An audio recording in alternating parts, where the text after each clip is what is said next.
இதுக்கு பேர் தான் ஆடாதோட இலை.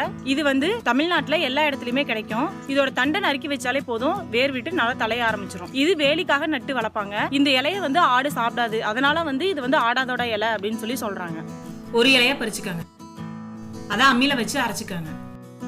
நல்லா நைஸாகிற வரைக்கும் அரைக்கணும். அதை சின்ன சின்ன உருண்டைகளா பிடிச்சி வச்சுக்கணும். பெரியவங்களா இருந்தா காலையில ஒரு உருண்டை, நைட்டு ஒரு உருண்டை போட்டு முழுங்கிக்கலாம். இது மாத்திரம் முழுங்குற மாதிரி தான் முழுங்கணும். 1 வயசுக்கு மேல இருக்க குழந்தைங்களா இருந்தா அந்த ஒரு உருண்டையை எடுத்து சுடுதண்ணியில போட்டு கலந்து காலையில 4 சொட்டு, நைட்டு 4 சொட்டு கொடுக்கணும். ஒரு நாள் இந்த மாதிரி ட்ரை பண்ணி பாருங்க. அடுத்த நாள் இதுக்கு உண்டான ரிசல்ட் தெரியும்.